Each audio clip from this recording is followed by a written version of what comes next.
see. All right, we are live, and I'm live on Woo! actually. I'm actually on multiple platforms, so we actually stream it out to a couple of different platforms. So we're not just on X; we're on YouTube and LinkedIn as well. Um, Hi, everybody.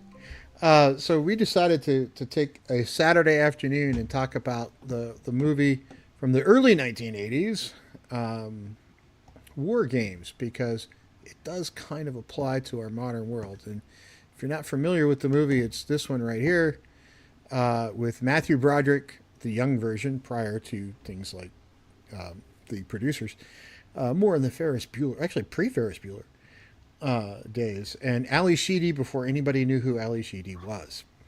so, but before we get to that, I do have a guest today. Everybody knows me, so I'm gonna bypass talking about myself. And why don't you introduce yourself to the people that are watching? Hello, I'm Vainry. I'm a VTuber. I'm also a writer, but that's separate from my Vainry persona, so I will not go into that at all. Yeah, so hi. Hello. So, well, the reason I wanted to talk about this, and we were chatting a little bit before we went live, is the movie came out in like 1983 Mm, when the Cold War was huge, and yeah. if you were in school back then, which I was 11. We had these drills where if there's a nuclear war, hide under your Yeah, hide under your ply. desk. That's gonna Yeah, help. it's like quarter-inch of plywood that's never going to save you from a falling drop ceiling, much less a nuclear bomb, right? But I guess they wanted us to drill on something, so there it was.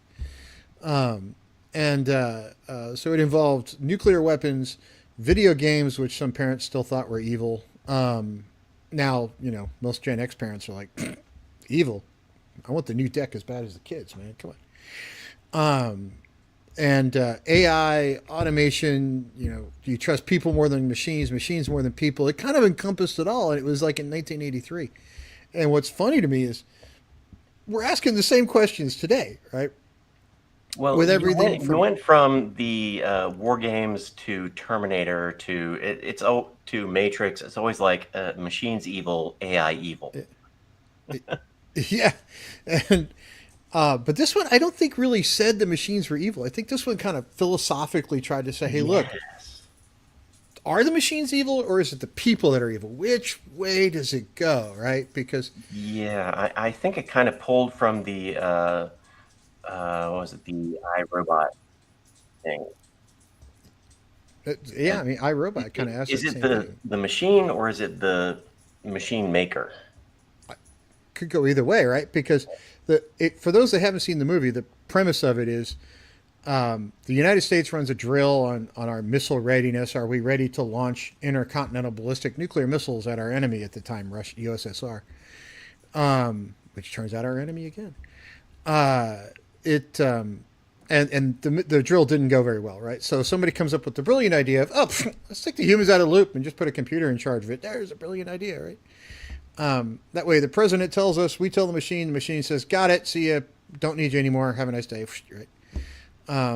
But the machine in question was an early AI machine, and it decided to, well, we had a hacker involved in the whole story, right, in the form of Matthew Broderick, who was innocently trying to play war games with this new machine, right, and sort of hacked into it, which was kind of Mhm. funny.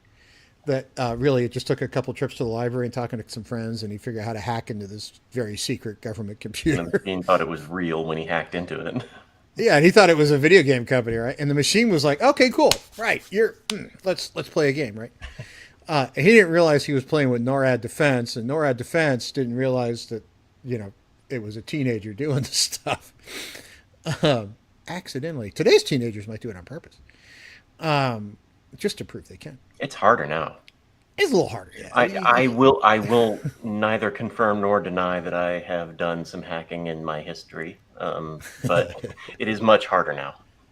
Oh yeah, it's not you don't just get to use your dial-up modem and kind Yeah. of fake it at 300 baud, Although it is interesting to rewatch the movie now. You get to see 8-inch floppy disks. Those really were a thing at one Yeah. point in time.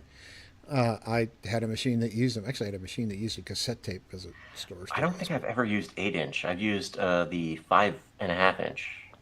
My dad was a software engineer starting in 1962 until he retired in 2002. Oh, So we tended to have every I iteration. worked with a dude who worked with punch cards.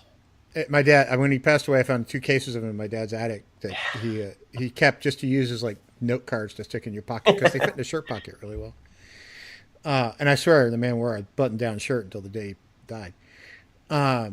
Because that's what you did when you worked on computers in the 60s, 70s, and 80s. You wore a button-down white shirt with a tie. And, now you ask a software engineer to wear a tie, they're like, "Where do I get one?" You know, do they still make those? It better be a wedding, right? Anyway, so the concept was he broke in, he tried to play a game. The computer said, "Great, let's run a simulation." And NORAD Defense didn't realize it was a simulation. And even when they got wind that it might be, they were like, "Hey, well, and the computer decided that it couldn't really tell the difference between simulation and reality because it was a computer and it was an early AI machine." And it was like, "Hey, what's the difference between simulation and real war? And who cares, right?" So I'm going to launch anyway. So it really got into these sort of deep philosophical arguments of how much automation is too much. Do you trust machines better than people? And into that whole nuclear war era thing. And that's kind of what got me starting to think about it. And this is one thing I'd love your kind of take on is, I got in this argument the other day with some people online about, oh, nuclear weapons are just big bombs. Just look at Hiroshima. Well, coincidentally, looking at Hiroshima, there's lots of images, right? So you can see the devastation around the Hiroshima and Nagasaki areas. And people will look at this and go, oh, look, it's just a big bomb. The Yeah, ones we have have today you are slightly seen? larger. Have you heard about the bat bombs? Oh, the ones was that the one the Russians used in the South Pacific and like No, just that was something that the U.S. designed. It was a bunch of bats in like a tube that they were going to drop on Japan, and huh? Japan was mostly wood at the time. It would have been absolutely devastating, Okay, that's one vastly good one. more than the nuclear bombs. Yeah, certainly. But today's nukes are like 1,000 times bigger in yield Yes. than Hiroshima or Nagasaki. We're not talking the same devices. We haven't, have we actually seen one, like a modern actual nuclear blast? Because I cannot imagine it. The last tests that were done by anybody were actually done by North Korea, and they didn't really broadcast it. And theirs weren't all that good, right? So Mhm. theirs were known to be kind of small. They're kind of where we were in the 40s and 50s, right? So Okay. they're still small yield. But the last test, gosh, was probably in the 80s somewhere. Oh, I'm wow. going to Google it and find out. Last nuclear bomb test. I feel like it The was Russians. 60s at 1992. We 90. did one. Whoa. Okay. Yeah, 92. It was a small one, but comparison. But the Russians did a fusion bomb. So for a while, so fission bombs. There's two types of nuclear weapons, right? There's Hmm. fission bombs and fusion bombs. And fusion bombs are the big ones, right? Yeah. And the Russians wanted to test how big you could get, and they like wiped out this island, like as in it no longer exists above water in the South Pacific. It was like I forget what the I'm gonna have to Google what it was. Largest nuclear bomb tested was the SAR bomb in 1961, 50 megatons, and I think Hiroshima was Which like is 25 many times kilotons. bigger than Hiroshima. Yeah, 100, 200 times bigger, give or take. Yeah. Yeah, so a little bit larger. And these are indiscriminate, right? So they don't just kill. Oh, look, I'm going to go attack the army. No, no, it's No, that's that's you. That's everything is vaporized. that everything for miles is vaporized, and then nuclear fallout for even more miles, and it you multiply the problems out, it gets crazy. And that's kind of what WarGames was playing on was that Cold War. The fear of Hey, like mutual destruction. mutually assured destruction, right? So now, we had this whole thing called MAD in the 80s, mutually assured destruction. Surely you won't launch at us because we'll just launch back at you and everybody will die, right? Hmm. And now you see some press in Europe about, hey, let's just arm Ukraine. That'll solve the problem, right? Yeah, no.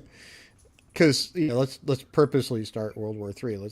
They had nukes, they gave them up in exchange for protection, and we're kind of failing on that. That's a whole different subject. But let's just say, for the sake of argument, somebody starts popping off nukes, even if they're tactical nukes, at Russia. Russia's going to respond in kind, right? Now we got nukes flying back and forth. Yeah. Not going to end well for anybody. Conventional war didn't really end all that well for people either, but that's a different subject. And you know, it seems like we're trying to tip that scale and make it so that that sort of happens because I think people have forgotten what these things are really like. It's been 80 years since one went off in anger, Uh-huh, uh-huh. and now all of a sudden we might have a we might be in a position where that's going to happen again. And even our president as old as he is, and the president before that as old as he was, and even Putin as old as he is, none of them would have been old enough. I don't even think they were alive. So yeah, they wouldn't. No, none of them would remember it either, right? They're only going to remember the news stories. Well, they wouldn't remember it, but I'm sure pretty much anyone with a neuron to rub together knows what happened when two were dropped, and they're way stronger now. And it's like if any are launched now, Mm-hmm. we're done. Yeah, I mean it's you can anticipate the world just falls into World War III almost Yeah, overnight if they it's start firing it. basically like a. Uh, I'm trying to like wrap the numbers in my head, but it's like a volcanic eruption with each bomb. Well, and it doesn't take so I actually wrote a book 13 years ago about this whole thing, and said how many would it really take to. So one of the reasons a lot of people don't want to attack NATO is because the United States, as our military, is massive, right? You don't beat us if we're pissed. And but if you look at our military infrastructure, we don't have a large number of we have a large number, but not a super large number of fighters and bombers and military gear that's out there. It's measured in hundreds to thousands, but you can attrition us out pretty fast unless we can keep spare parts flowing, right? Or new Uh-huh. models coming out. But we only make those in a limited number of places. So if you look at it, you can actually place two of them in the United States and pretty much eliminate our ability to field spare parts, or new aircraft, or even new ground equipment. Because if you take out Lockheed Martin, it's the only place where military aircraft's made in the United States anymore. Uh-huh. They make them all, but it's only Lockheed Martin. One well placed nuke. That's it, right? Our aircraft Oddly is. enough, I grew up like a stone's throw from Lockheed Martin. I live pretty close. I live close enough that I'm vapor if that happens, but it. And if you take out Detroit or Oshkosh, right, same effect for ground equipment, right? It's just Yeah, yeah, gone. And about the only thing we'd have at that point is the ability to do naval stuff, and well, you can only kind of do so much with that. yeah. So It's all about resources. all about resources and the ability to keep stuff in the field. So it doesn't Uh-huh. take many of these things to kind of just take us out and make us irrelevant. Yeah. And the other thing that I find interesting, and the reason I wanted to tie it back to the movie War Games, is I worked in the defense industry for a long time, whether it was at the university I was at or when I worked at one of the prime defense contractors. And I know a number of retired 3 and 4 star generals, and I asked one of them who actually used to be he used to be Secretary of Defense. After he left, I was like, what's your biggest fear? He goes, I'm not worried about a missile attack. I'm not worried about Air Force on Air Force, Navy on Navy. I'm not worried about any of that. I'm worried about what happens if somebody makes our smart weapons stupid. Yeah. Right? So that's kind of an interesting question if you tie it back to war games is what happens if you make the AI, if you become so dependent on this one computer, but then you realize you can't really trust the computer. Right? Uh-huh. What happens? And we're kind of in that position, right? We are the best military because we have these force multipliers out there, not because we're the biggest, right? Because China has more soldiers than we do by far. Russia has more soldiers than we do by far. Uh-huh. Yeah. We just have better gear, right? And our better gear is what makes us the best military in the world. You make our smart weapons stupid, and we're done, right? We are no longer number one. And if that could be done by a hacker, maybe that's easier to do, right? Because, and if you look at it, Russia, China, and everybody else, they have these large hacking groups that are out there doing these kinds of things, where that could become a possibility, right? So, or at least that's their desire. Whether or Well, not they can I achieve it have is a different worked story. in with the defense industry as well. Mhm. Still have clearance, oddly enough, but Um, that's one of the reasons why they don't update their technology, like their hardware and their communications and all that stuff, so that it can't be hacked. Yeah, exactly. It's they use old stuff that's dependent on fiber optics, is dependent on direct connections or Mhm. point to point, in ways that's just harder and harder to hack. I used to work in missile defense, and one of the things that cracked me up with Hawk missile was designed like back in the 50s or something, and the Yeah, thing's still in production. And I was like, "What the hell is that doing in production still to this day?" And the answer was, "Well, it's you can't jam it because it uses physical gyros exactly. instead of laser gyros." And I was like, "Okay, that makes more sense." If the electrical grid goes out, you can still pull the key and it'll go. Hawk's about the only one that you can say that about, right? The trouble is nobody makes physical gyros anymore, so you have to kind of get those done by hand every time. But that's beside the point. But it I don't know. What's your take? Am I kind of over analyzing this and saying, hey, look, War Games was either maybe not as spot on as I think it is, or is it one of those things that we should kind of like force feed a new generation of people to like sit down and watch and at least think about these things? I The latter, I think, definitely. Hmm. I do think you are over analyzing it, but I do think It that happens. uh, learning from the past is very, very important. Um, in current now, I think people are freaking out more than they should be. Explain. I'd love to hear. Oh yeah. Um, okay. So, oh God, am I gonna have to get political now? Well, it's war. It kind of is the Right. continuation of politics by other So, means. So uh, Trump kind of threw everyone for a loop because he said things like it was, and everyone was like, "Oh God, he's saying it like it is. Now we can't uh, fake it anymore." he said the Um, quiet part out loud. yeah. Oh God. uh, and then it just snowballed. Everyone went crazy. What the? I don't know what's going on. But I don't think we really need to worry about nuclear stuff because people aren't that stupid. People are stupid, but I don't think they're that stupid. I, I hope you're right. I hope we don't have to worry about nuclear war. But quite frankly, the only project I ever worked on that made me think about that twice was I actually was on a project for a while where we were building sensors to try to detect smuggled nuclear weapons. And my first point was, is that really a problem? It was like, is this really an issue where we have to worry about somebody smuggling a nuke around? And then when you dig into it, you're like, It okay, could maybe it be. would be. I mean, Yeah, and I'm not worried about a nation state using one. I'm worried about crazy people using one. Right? That's I, I'm my bigger concern. less worried about that causing like a huge issue. Mm-hmm. I'm more worried about that being like a one-off. Some crazy person sends off a missile that they got off the black market and it hits. But the chance of it hitting anything significant is not that big because the uh, anti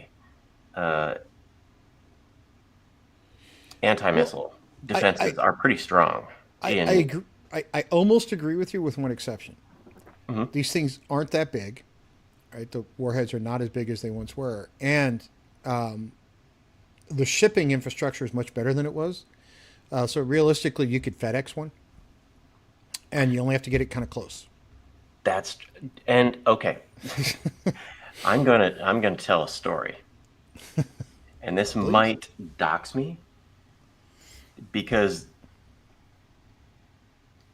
a few miles from my position right now, there is an undetonated nuclear warhead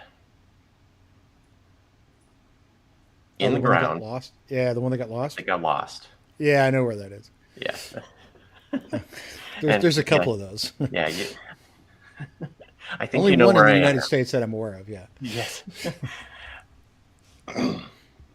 So that's a risk, definitely. I Yeah, get that. So it's there, not there, a shooting it; it's a shipping it. yeah. There's there's 7, 10, 12 of the 12 of them that are just kind of missing around the world, Hmm. and I think the United States is responsible for two of the ones we just kind of lost. Yeah.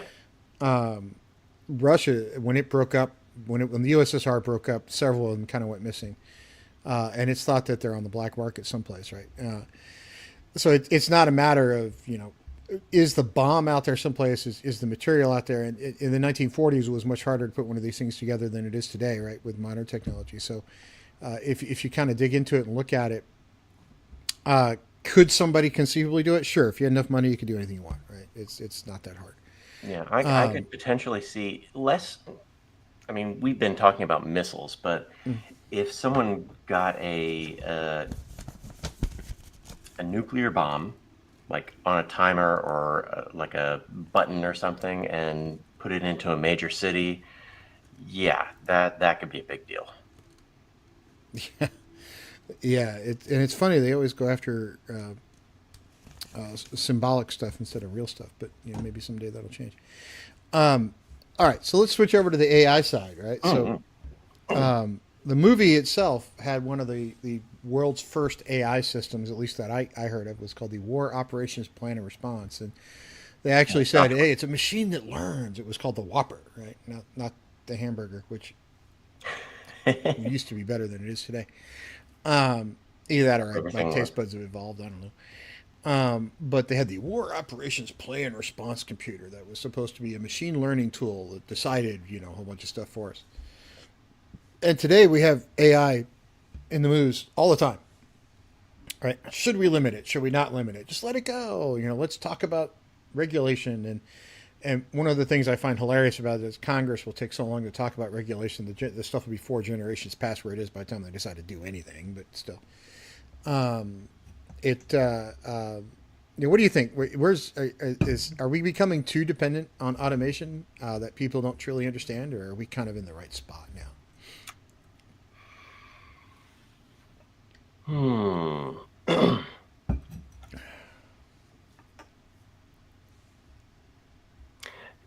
My gut reaction is yes.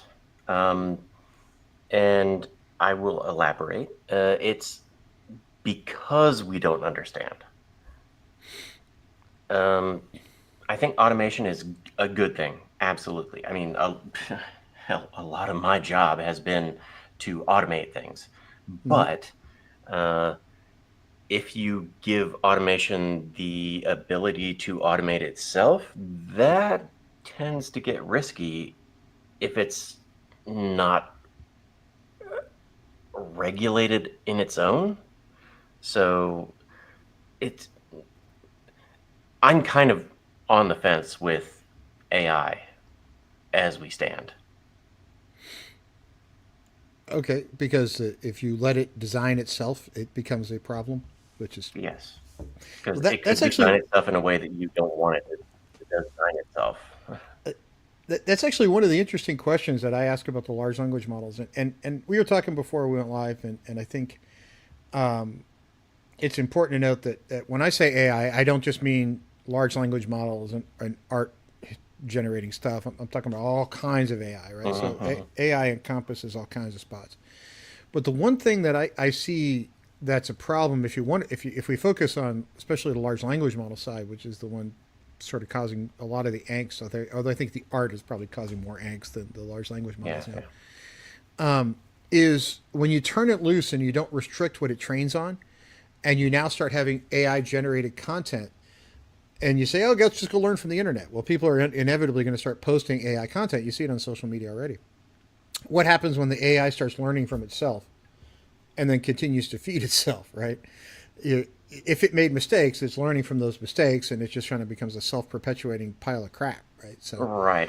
It's that you need to limit what it learns from and mm, what the criteria of the learning is. I mean, I was cheering when I was watching the uh, crap, I forget the name of it, but the Go AI that beat the best Go players oh yeah, because way back. that's actually It was trickier like than people think.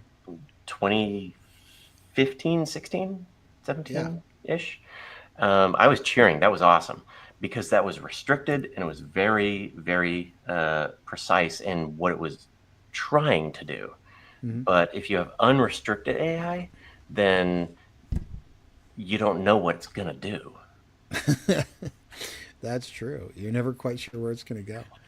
And that's the other thing I think AI companies can do a little bit better at. And like when you look at things like these early ones, like they showed in WarGames, at least you kind of knew where it was learning from because it was sort of more of a closed system. Hey, Ralph. Yeah. Hey, Raphael. You saw, hey, this closed system, it can only learn from itself, and it can only learn from this one stupid set of games that it plays, and that's its education set. But it was very, very laser focused AI, right? Mm-hmm. Now we have these general purpose AIs, and they kind of learn from anywhere and everywhere. And I'd love to see Grok and ChatGPT and the others say, look, here's where it's learning from, and here's where we've restricted it from. But so far, I haven't really seen any of that, and I've done. Yeah. And I think the biggest issue with pretty much any generative AI is it scrapes from everything as opposed to like a restricted number of things. So Mm-hmm. everyone's like, oh, my stuff is now your stuff that I didn't give you permission to use my stuff. So I think that's the biggest issue with that particular complaint. Yeah, I mean, and I get that complaint, right? But Mhm. one of the other problems is, hey, you post it online, right? And it's kind of Yeah. I you mean, put it on a if you social put media yourself site, it's out, pretty much then fair you're game, public. right? So welcome. If you put it on a social media site, let's just call it fair game at this point. I get the restricting of artwork, but having written some books myself, I had people get legitimately mad at me on one of them. I actually got some really big hate mail because somebody had Xeroxed one of the books I'd spent a year and a half writing and put it as a free PDF download, Mhm. and I had it taken down for copyright violations. So people got pissed. Oh, your book should be free. I'm like, Well, ask your local library. They don't okay. care about that, So right? that's I have a pet peeve with that one. It's Yeah, like anyone says your writing should be free. I'm like, well, I need to live. exactly. So And if you do something, I think you should be paid for it. I completely agree with that, right? But AI gets a little bit nebulous, and yeah, it's not going to learn from things that aren't posted. So if you've written a book, if you've done something like that, the odds of the entire text being completely out there are not very good hmm, because nobody's going through and like feeding them the best. That's one of the reasons I'd love to know where these AIs get their tools, right? I don't think anybody's feeding it completely written books that aren't published someplace on the web, right? If you post it on the web, entirely different story. But if it's not on the web, I don't see how they could do that. Now, art again is a completely different story, right? Most people will post at least limited pictures, and maybe the thing can learn from that.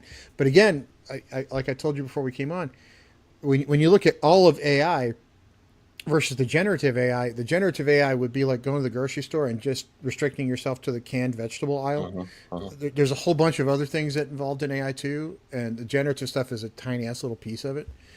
So I think people are arguing over the little slice instead of the big picture. But meanwhile, in the big picture is going to be the one that comes back to smack us in the head, agreed. Yeah.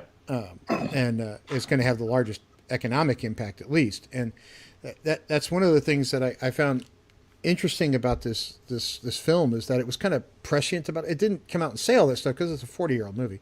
Hmm. 30, 40, God, was it Was it 83, 83, 84 40, ish? 42 million movie. It's 83, so it's a pretty old movie at this point. 42 years movie. It's a But great it movie, by the way. Anyone great movie. watching, please watch that movie because it is fantastic. And it kind of holds up, right? I mean, It the does. fashion is really funny to look at now. And if you I look at the mean, you computers, you're could like, hey, quibble about the technology, but it definitely a good movie. yeah. And in two scenes, Matthew Broderick is playing Galaga, which just makes the whole movie worthwhile right there. Right. So, and I will have a little quibble about Galaga because I've been playing it since it was new, and I now have a 13-year-old. I have a Galaga machine at home, and the arcade one-up version, the sort of two-thirds scale one. I don't Has have a Galaga machine. I have a Pac-Man machine, but I do want a Galaga one. well, my Pac-Man machine has Galaga in it, but I also have a Miss Pac-Man machine and Star Wars and X-Men. Oh, nice. But my 13-year-old son holds the family high score on Galaga, and I can't decide if I should be proud or sad that I can no longer hold the high score. I'd go with proud. It's kind of going with that, but I mean, it's the you the master wants the student to succeed the master. yeah, I agree with you. And on Galaga, I'm kind of like, at least I'm in the top three. But on the Star Wars machine, which is the old Vector arcade version, he holds the top 10 or first Okay, high score slots. I can't even make okay. the leaderboard. So You it's need to like, work a bit more then. I came within 3,000 points one day, and I was so mad that I was like, I couldn't even get the number 10 slot. I was so mad. I should have knocked out one or two more towers. I'd have made it. But the movie, yeah, So you've got a gamer, yeah, I got two of them. gamer Actually, son. he's pretty good. They're actually all, even my daughter is waiting for the new version of Doom to come out this year. Oh my God. Uh, Oh, sorry to disrupt. So my nieces and nephews, um, they love playing games, and mm. I introduced them to Nintendo. Oh, see, that's on you then. No, no, NES, Nintendo. Oh, Like, the NES, the yeah, original one. Okay. I showed them the hard ones, and they were like, "This is too hard." I was like, "Yeah, that's what we grew up with. Get good." Yeah, I mean, my daughter was the first one to see the preview of the new Doom, and was like, "Dad," I was like, "What?" She goes, if you haven't seen the preview, everybody, you've got to see the preview of the new version of Doom, which came out in '93 originally, and I've been playing it since it was new. Actually, I played Dragon's Lair too. I don't know if you can see my shirt, which stole Oh, more I of my wasted quarters to the arcade. so much money on that game. So much, yeah. I have it on Xbox now. I still can't beat it. But my daughter saw the new version of Doom, the new trailer, and was the first one to say, "Dad, you get to grind the skulls of your enemy into ammo for your gun." I was like, "It's true," Fair enough. because you get to chop zombie heads off and load them in your gun, and it takes slices of the zombie heads and shoots them back at the mutants. So it's like you literally get to grind the skulls of your enemy into ammo to destroy more of your enemy. To be fair, I have not played anything other than Doom and Doom 2. I don't think there's been an update since Doom 2. This is the first one in years that I've heard of. Oh no, the originals. Yeah, that's what I'm talking about. This Oh, okay, okay. So yeah, this is I think there was a Doom like it was a Doom uh Eternal or something. I think the yeah. one was a little bit. I saw it. I was like, I don't have the coordination to handle that one. Well, the new one, just for the fact that I can chop heads off and use them as ammo, it's coming home. That's just all. I don't care if I have to buy a new machine to play it. It's coming home. But I can't wait for that one. All right, so War Games. It's out there. If you haven't seen it, early Matthew Broderick, watch it, burn it into your memory. Think about what it has to do in today's world, if it applies, if it doesn't apply. Are we becoming too dependent on automation? Are we not too dependent on automation? I think we are, because I think and I work in automation, right? But I'll be the first one to tell you, I think we are too dependent on it, because how long could you go and buy gas without a credit card? How many people have enough cash at home right now to actually buy gas without the use of a credit or debit card? I could right now, but not the second time.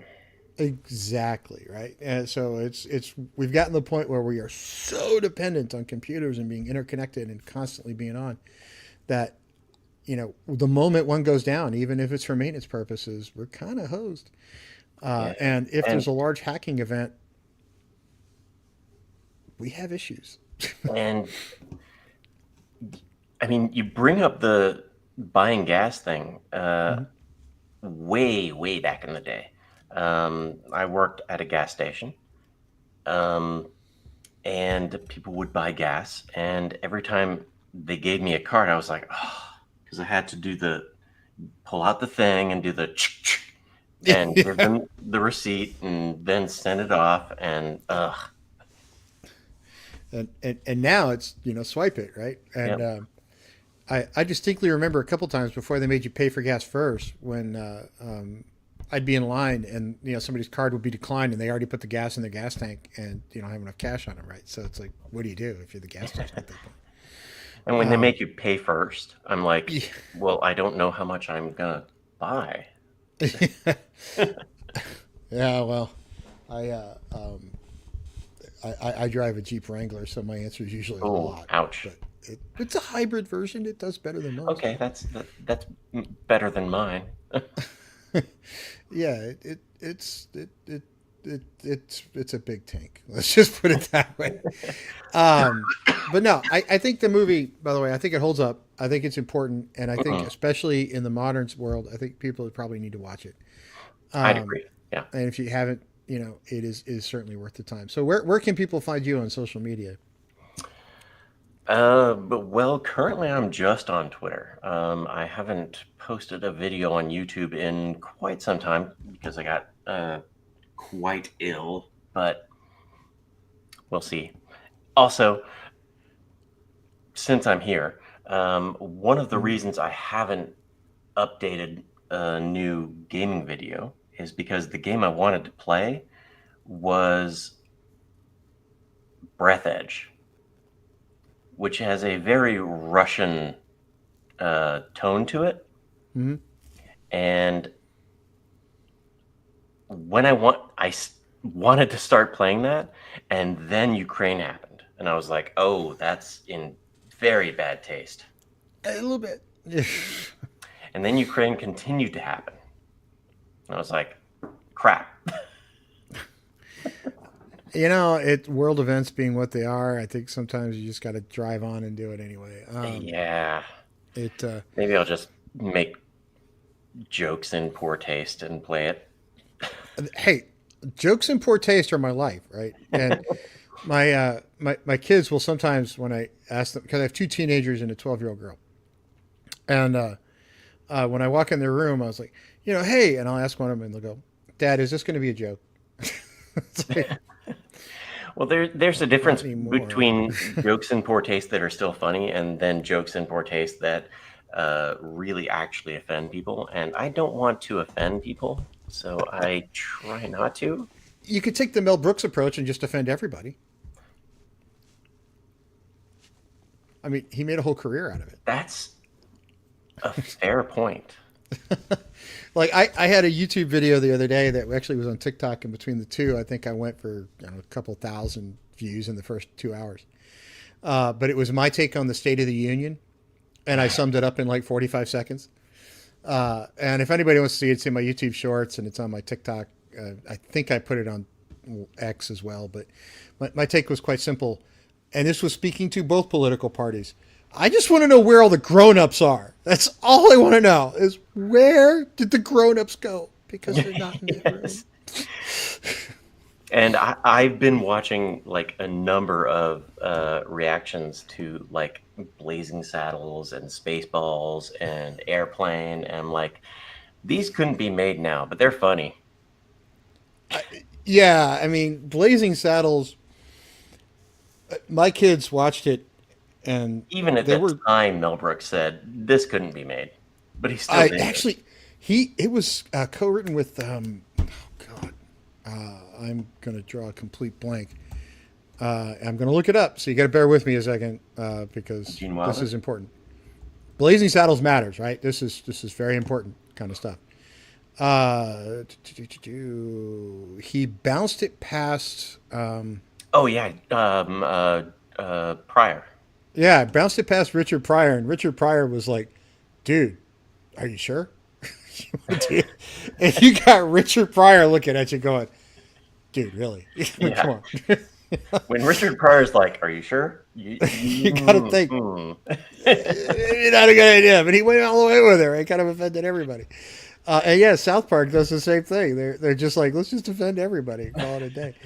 And I think equal opportunity I get, right? But if you're going to pick one group and go deep in on offending that group, that's different. And I think a lot of times in Hollywood and comedy and whatnot, it's let's pick on one group and leave another group free. Yeah, well, the thing is, So I'm mostly gaming, Hmm. and with things like Blazing Saddles, they went all in on everything, just like Yeah. straight up offend everyone. Um, if I pick a game and it's offensive to some people but not others, I can't like pull it all in and just be offensive to everyone. So I got to be a little bit careful about that. That's true. And having been around the gaming world for a while, um, as a player, not as a developer. I developed technologies in other areas, but I that's just because I'm a nerd. I have But kept out of the development scene. I've tutored a lot of developers, but I've not yeah, actually been in the development industry because I know that's like it sucks. So I didn't want to get into it. so now this might make people laugh because I do have a PhD in experimental physics, which you would think is the hardest of the hard. Gaming industry is actually harder to make a living at long term. Yes, I Okay, would agree with that actually. because and I worked at MIT, so No, it's a it, stupidly the top five games make all the money. Everybody else either barely breaks even or loses it, and then they don't understand why investors, like when you just lost $30 million, why investors aren't like, hey, let's do part two, right? Nobody's gonna do that. no, it's Right? a So, stupidly competitive field. Um, yeah. so I worked with research programmers Mhm. and all that jazz, and they're fine. And then the gaming programmers, they're like bounce Always looking for around work. because it's so hard to keep the job. Yeah, they're always looking for the next job, right? Yeah. It's constant. And I've worked in a number of industries, but that's the fun part about being a physicist is that one boss told it to me quite simply. He goes, "Look, I don't know what you physicists do, but I know we need like five of you, so just send me your." I was like, "Okay, that's kind of funny." Nice. I was like, "All right, that's actually really funny, right?" So it's um, and now that I own a company, I'm like, I kind of get it because one of the fun parts about being a physicist is you can kind of fake being any kind of engineer. Hmm. But if you're a team lead, you know enough to tell when an engineer is full of crap. Yeah. Right? So it's like I may not be able to do your job, but I know when you're full of it, and you're not quite there, Yeah, buddy. I've done hiring before, Yeah, and it's like, yeah, go away. yeah, it's one of those moments.